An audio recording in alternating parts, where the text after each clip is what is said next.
I really like this episode. I really do. I wish this was. This is even though it's filler. I wish it was canon. Even though it's filler, I wish it was canon. Hope you enjoyed this one. This is Sellavin Gamer. You on Naruto Shippuden episode 399. Survival of the Demon Desert. Okay, now that the second exam is going to take place in the Hidden Sand, and it's going to be. Sorry, I have an itch on my back. Now the Hidden Sand is going to be. Now the Hidden Sand is going to host the second part of the tuning exam. Things are going to be very unique. For example, this exam is going to be like the same as the last part of the second exam. They have to go to a.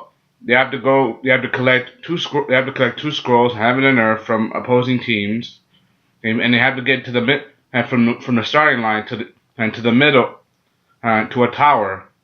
The only difference is instead of 5 days, it's 3 days. So it's potentially more dangerous than the last. Also, I got a quote. We get to know in the beginning of the episode, Shura, he trained with Gaara to learn taijutsu and to fight. Even though Gaara, his specialty is the sand technique, he especially accelerates in extreme taijutsu, just like Lee and Guy. Apparently, they're both the same. And they accelerate not ninjutsu or genjutsu, just extreme taijutsu. That basically makes them the same kind of person. Someone strong-willed, confident, and fully understand each other. However, you also gotta understand that Shira, he's a person who has honor, strength, intelligence, and is very qualified to become a good shooting. He's also willing to deceive his enemies in order to make sure his other comrades get out alive. He wants to make sure everybody in the Hidden Sand passes, even if it means bringing down the Hidden Leaf. Even though the Hidden Leaf and them are allies, they're not generally friends. So you have to understand. I like his commitment, but however, that doesn't pan out so well. I'll explain a little bit. I also gotta explain his teammates. And one of his teammates named Yamura. Her name is Yamura. Apparently, she has the ability to use her eyes, moisture in the air, along with her eyesight to enhance her field of vision. Very unique, like the Byakugan and Sharingan, but different. And then there's her other friend, and Sun. She use fans for help fight with combat. I've seen that in martial arts. You can use fans as a weapon for combat techniques. Like adjusting a person's weight or something. But it's not generally practiced, but it's well known.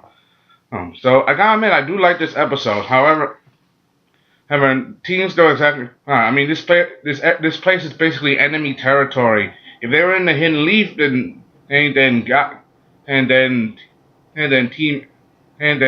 8 would probably have the advantage. But this is different.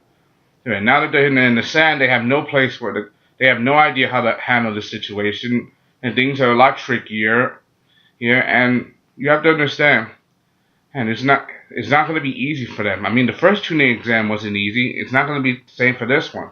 I also got to note that in this whole episode, we didn't get one reference of Naruto, and also we don't know what happened to Hinata.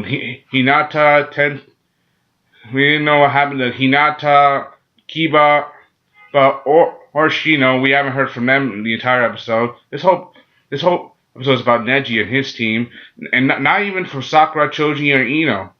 So very unique. I'd give this episode probably 3 out of 5 because of the unique aspect of the episode. Like this episode is like the same as the last tuning exam: survival of the fittest, come out alive, and you become the winner. Also gotta note that Shura, even though his friends, he's willing to do everything to help his comrades, but not all of his comrades support his ideology. For example, he just became a shinobi recently, so basically he had a hard time growing up to become a shinobi because he didn't have any advanced skills. So basically, you have to understand, not a lot of shinobi look up to him and want him. They want him. They don't think of him as his superior. They really look down upon him because of what he is. Is just a taijutsu specialist, even though he trained with Gaara. Also, the Hidden Leaf is aware that Gaara was almost assassinated. He was almost assassinated. And even though they're told about this, even though they're told to keep out of the desert, they have to keep their eyes on the situation. Anything bad happens to Gaara, it's going to be bad news for them because the Hidden Sand may not trust them again. And if there was a coup d'état, Gara was ousted, and the alliance with the Little Leaf is disconnected altogether, and the staff can become enemies with the Hidden Leaf again. So you have to understand the situation right now for them is dire. And Lee, even though there's a part of him that wants to fight Shura so badly, Shura doesn't want to fight him just yet. I hope they save that for the final rounds. No, so they have to understand they are wary of their enemies. So they have to understand there's some people they need to look out for. For example, they gotta look out for for Shura's team in the Hidden Stash, Fu of the Wooden Waterfall. But there was never one word mention of the Hidden Rain.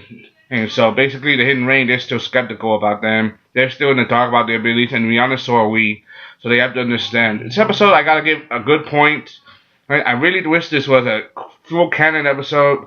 Even though it's filler, it's working out. It's really looking up to the story. It's really matching the story very well, and I give it hands of applause. I put the link down in the description. Give it up. What do you think? Do you like the episode? Do you hate it? Do you like the video? Do you hate it? Hope you enjoyed. Thanks for watching. Comment, subscribe. Thank you. This is Sellavin. Leave my latest. Now Shippuden episode 399.